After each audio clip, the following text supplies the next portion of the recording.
За энэ помп яадаг помп бэ гэхээр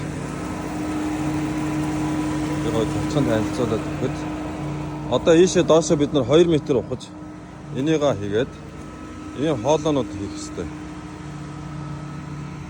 Энчнээс ахуулаад тийшээ хүртэл яваад тэнчнээсээ дахиад ийшээ яваа.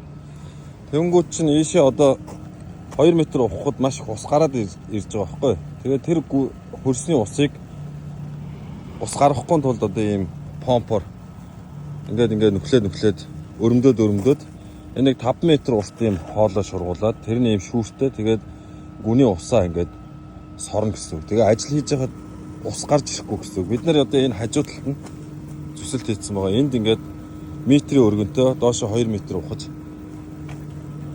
хоолоогоо суйрлуулах юм аа.